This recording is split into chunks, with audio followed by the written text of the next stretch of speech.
even if your child or your partner or yourself do have ADHD, everyone is capable of starting new routines, of starting habits that can be helpful for them to implement.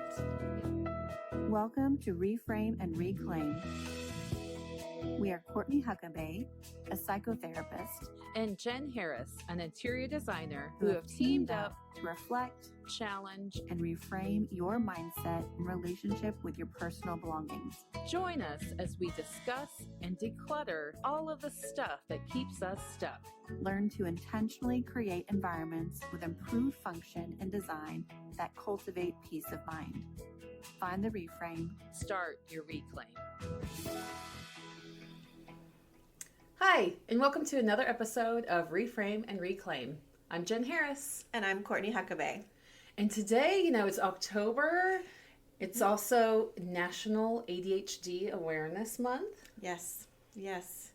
And so we wanted to talk a little bit about ADHD and the home.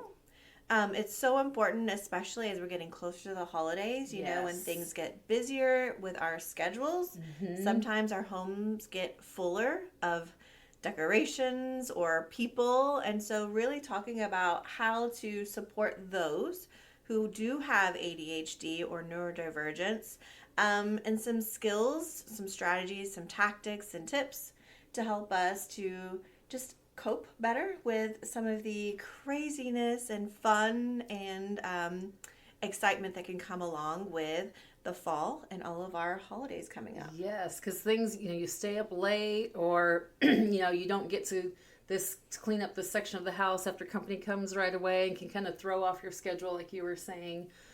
But it seems like everything I've been seeing on like social media and stuff like that is how like everybody has ADHD, and it seems to be like the numbers are increasing. And so can you help shed a light on that? Yes. So I will say with the use of social media, with the use of the internet, the world's getting a lot smaller. We get a lot more information, and then people are starting to do a whole lot of, oh, that sounds like me, or I know somebody who is, or because I may have one symptom or one challenge that encompasses ADHD, I must have ADHD right? too. It's like Instagram has become the WebMD, right? It's like yes, and it's so easy to look things up, which is wonderful for education and learning. However, not everything on the internet is one, true, or two, always going to be completely associated with your experience. And so definitely want to shed some light that not everybody does have ADHD.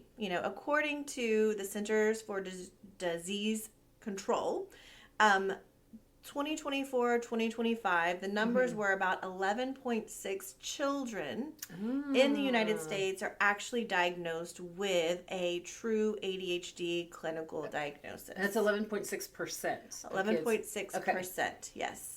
And then adults, only 6% are clinically diagnosed with ADHD. Well, that seems a lot lower than what I've seen on the internet. I know. And I am a mental health therapist. I have people coming in all the time. I think my 4-year-old has ADHD. I think my 5-year-old has ADHD. I think I have ADHD. Right. And I tell parents a lot of times, every 4-year-old, 5-year-old, 3-year-old, very young, they are going to have a short attention span. They're not going to be able to focus as well. They're not going to be able to sit down and, stay still. That's not developmentally appropriate. However, some of these adults that come in too, they're like, I can't focus, I can't concentrate. And so we're going to talk about in your home some of the strategies if you do have ADHD and a clinical diagnosis, or if you're finding that you just have some symptomology of ADHD, how you can help better cope, create some systems and strategies for you to have a little bit more self-regulation, a little more focus, and less dysregulation. I think everybody could use that right now. I mean, I could use that right now, and I think that a lot of people don't understand what ADHD always is. Right, and then you layer the holidays on top of that again with schedules being off, and it can just make you feel like you're spiraling, right? So what can people do, or how do they go about understanding what ADHD is? So ADHD is a clinical diagnosis for people who their brains are looking at so much information that they get overwhelmed with everything. Their brain doesn't know exactly what is most important. And so with this, you'll get somebody who is focusing on a conversation and then sees something over here and focuses over there and then over Squirrel. there. Right. It happens to me, but I am not clinically diagnosed with ADHD. So the idea with ADHD is people say, well, I can't focus. And that's not actually true for people with ADHD. They have so much information coming in, they don't know what to filter.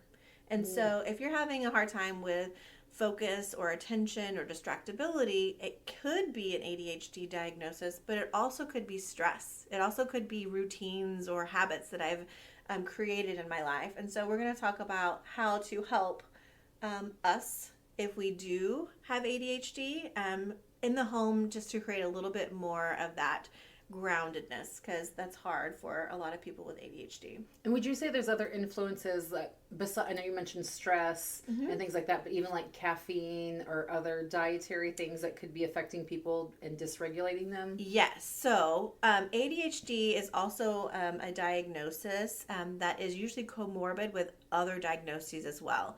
So you talk about anxiety. Anxiety and ADHD, they're kind of like tag teamers. The ADHD brain is kind of overwhelmed, overstimulated, and so needing a little bit of less stimulation. But also there's some habits of, people who drink too much caffeine, their brains are going to like skyrocket and go on overdrive. So with caffeine, somebody with ADHD, it actually reduces the amount of stimulation that the brain receives, and it actually can calm your nervous system, which is very different for a neurotypical brain.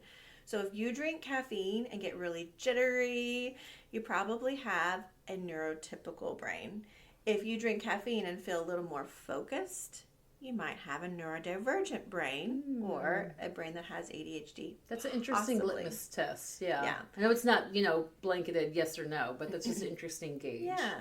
So ADHD can be tag teamed with anxiety, but also a lot of people with ADHD can also have symptoms of depression as well, because they're feeling like self-doubt, they're not feeling as productive, they maybe not feel as connected with others because of having challenges with focusing or challenges with, being productive, and so there can be a lot of self-esteem concerns there too. So with ADHD, always talk to a doctor, a psychiatrist, a psychologist, a counselor, if those are some of the things you're curious about. But for all of us, I think in the home, creating systems where there's less things stimulating us. And so we love to have things that are helpful and useful in the home. Yes. But sometimes not everything is helpful and useful, and it becomes overwhelming. So I know in my house, it happens very easily with my son's toys. He loves to play with toys. However, I need him to put the toys away so my brain is not as overwhelmed, overstressed, and can calm down. And I think that's something that is really hard for moms especially. Right. Is it's like as you're managing the household and things that are going on, and even if you have a partner who's great and supportive in helping out, sometimes it's statistically been proven that women are more sensitive to the physical environment. So right, and for women especially, and I don't know exactly why it's women, but women are more sensitive to physical environments, and if a physical environment has too much physical stuff in it, their cortisol, which is a stress hormone, goes up. And then with that, there's more stress, there's more anxiety, there's more irritability that happens. So having a home for all of the things in your home. So if you have toys, where do the toys go? Right. Can they be put away, or are they just out all of the time? Or if you have shoes, everyone wears shoes in the United States, in most countries. Some people don't like shoes in their homes, or if they want to have a place for a drop zone. So having a home for the shoes in your house, for one, for you to be able to find it later, and two, for you to say, okay, there's some order to the space. I think that exactly hits the nail on the head of why women have, relate to the physical or are affected more by the physical space. Is because everybody's like, Mom, where's this? Mom, where's that? The mental load. Yes. And have you seen the phrase where it's like, it's not truly lost until mom can't find it? It's because moms are trying to keep track of everything, and there's baseball practice, and the cleats are there, and this thing's here, and where's my husband's wallet, and trying to maintain all of that. So to your point, Yes. definitely the systems, Yes. automate as much as possible, stick to routines. Definitely can help. Yeah. And having, talking about like the when are these events happening, what time does practice start, when is school out, when is early dismissal, or when is husband's meeting, who's going out of town for when's business. the girls trip so you can get a break. When is the girls trip? I need the girls trip. But having a visual calendar, having something that you share, either, if you have a partner, you can have like a Google calendar you share, you can have like a digital calendar you share, but also having a visual calendar for the children or other people in the home for like a whole family calendar can be really helpful. So instead of when is this, go look at the calendar and creating routine for them to put things on the calendar, important events, important meetings. And that can be really helpful for those with the ADHD brain, or for those who just like to have a little bit more of that community cohesive planning. Well, I think it's also helpful for, the moms or the parents who are having to try and keep track of that. And if you can say to your child, hey, go look at the calendar, that's one less thing your brain has to keep track of. And I will tell people a lot of times in counseling, instead of trying to keep it up here all the time, just write it down. Like even if it's a to-do list, write it down and it's visually there so that your brain can have that relief of mentally keeping up with all of the things. I know for me personally, there's a lot of things on my list for being a mom, for being a business owner, for being a therapist, for, family events. So I love a good written paper calendar planner. I love to open it and see like the whole month at a time if I can.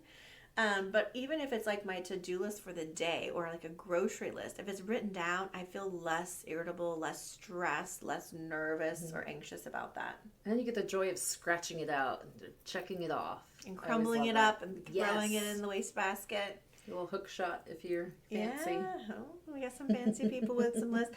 But also, like, I think that it's also important of just having like daily routines. And so for me, we've talked about it a ton, but it is so helpful for me.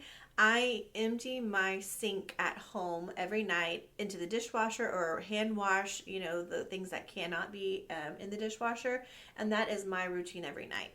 That is helpful for me, and I do that automatically. It's a habit that's built in so that there's less that builds up in the sink later in the day, later in the week.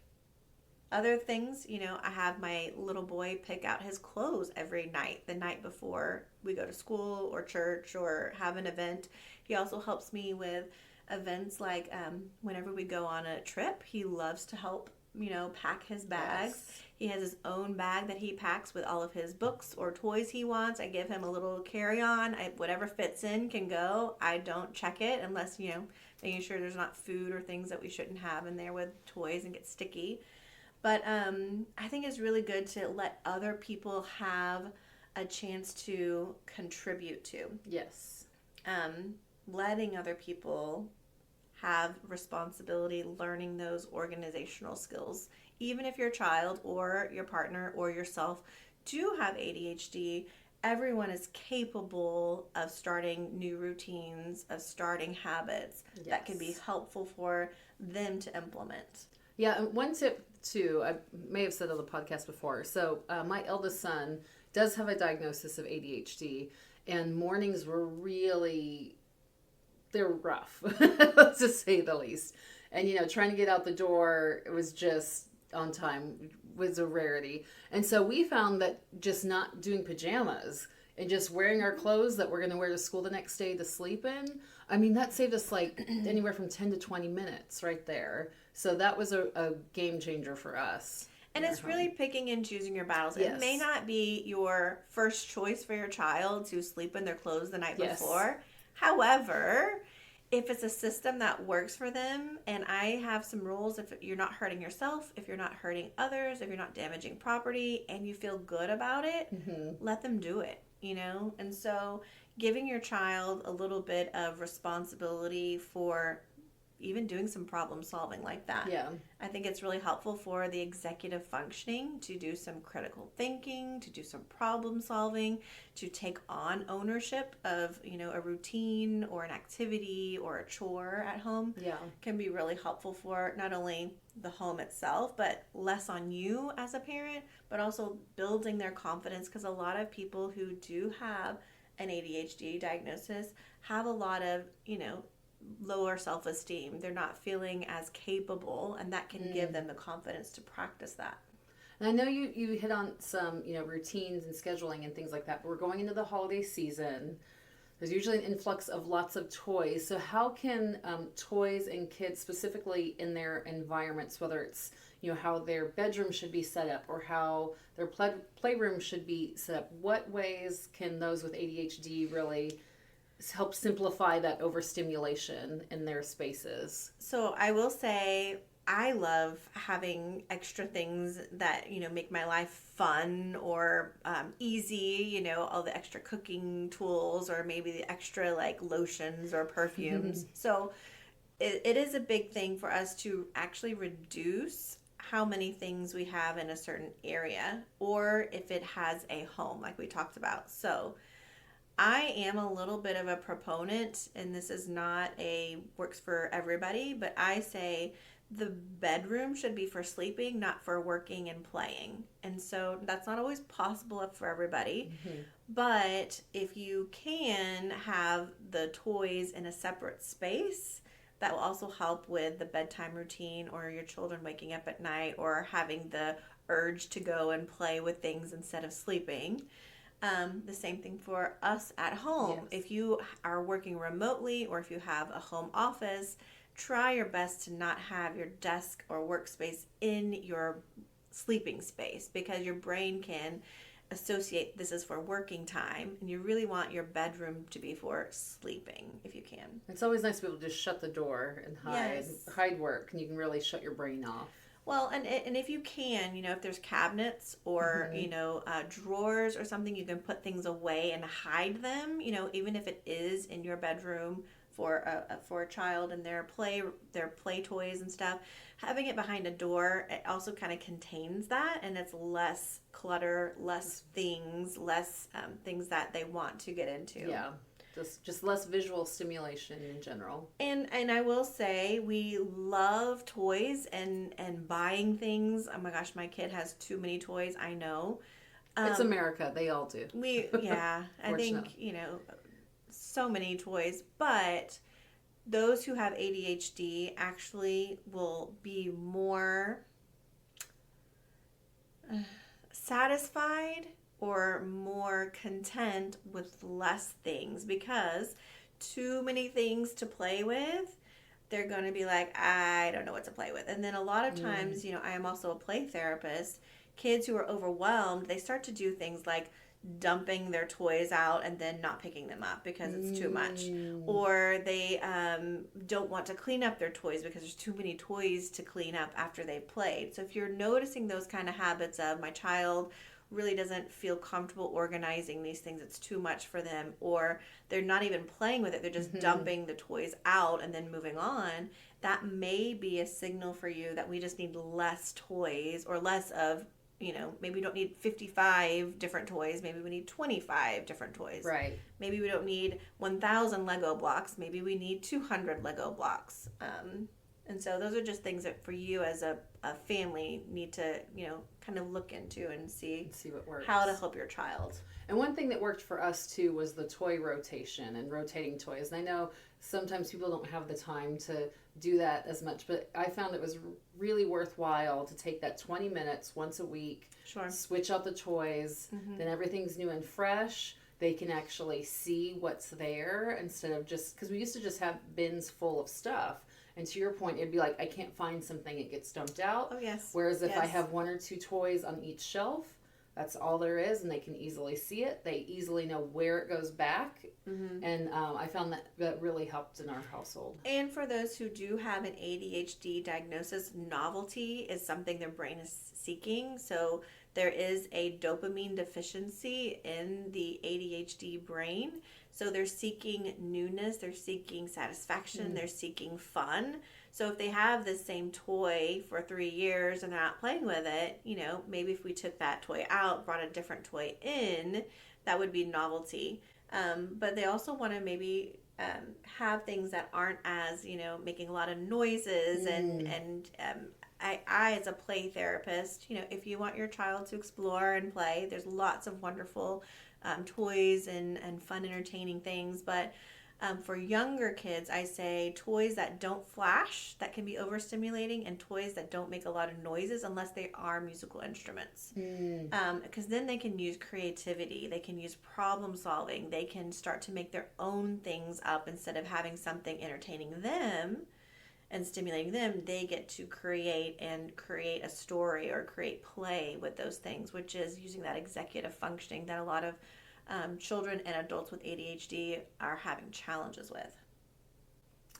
So screens are a really great thing for entertaining us as well. So if you are a person who is diagnosed with ADHD, less screen time, and making sure that our daily routine doesn't start with a screen. So if your first habit is to get up and check your phone, your brain is getting dopamine, and it's going to seek dopamine now again and again and again for the day. So if you can start your day with a task like, I'm brushing my teeth, or I'm picking out my clothes, or I'm, reading a book or something like that instead of a screen, your brain will be more calm and grounded to start the day. Very good tip. I mean, I think that's a good tip for everybody. Everybody. Yes. Yeah. But I do think, having those daily routines of decluttering, or those 20 minutes of cleaning up, or creating a nighttime ritual to kind of end the day, close the day, make sure you're feeling comfortable with where your home is. And it might be a weekly routine if you don't have the time every single day, but maybe Monday I'm doing sweeping, and Tuesday is the trash, and Wednesday I'm doing the dishes. Having something where you feel productive, and it's something that's realistic, and something that's going to help you feel a little bit more in control of your space. Yes. And another helpful thing too is, setting alarms and having goal setting that way. So maybe if you don't have enough time to, clean this whole room, or you're trying to take on a task that's too large, just set a timer for 20 minutes. Do what you can do, and you'll still feel accomplished because you're able to get that 20 minutes of time. Yeah, that's actually called the Pomodoro. Yes. So the Pomodoro technique is where we're giving ourselves a set amount of time and then stepping away. And that can be really good too, because I'm kind of focused, but then those with the ADHD mind that don't have a lot of attention span, or can't really focus for a long amount of time, that gives you a little bit of expectation and accountability with an alarm, and then you can step back and say, oh, look what I did do in 20 minutes, and then I can step away. And if I feel comfortable enough, start another 20-minute alarm later and do that. And I think that's such a great confidence builder too, because I know I myself have been like, I only have 20 minutes, I can't get a lot done. And then after you actually do it, you're like, oh, I can actually get quite a bit done in 20 minutes. Yes. And so I've talked about this before, but I love being time efficient. It's like one of my personal, it's a game, exciting, accomplishing games. Hit. It is my dopamine hit. And so, if I have 10 minutes, I've learned that it doesn't take but 10 minutes to start a load of laundry. It doesn't take but 10 minutes to unload the dishwasher. It doesn't take 10 minutes but to make sure the dogs have food and fresh water. So even with that, if I just have 10 minutes, and I also go, I felt good to get it done. When you get those things accomplished, your brain will say, oh, I've done that. I want to do that again. And that can feel really great for you to say, the few things I've accomplished on my 5 things on my to-do list this day, and then you get to rest. And so we want to encourage you, if you feel like you do have symptoms of ADHD, to reach out to your doctor, reach out to a counselor, or reach out to somebody who can give you a questionnaire to explore that a little further.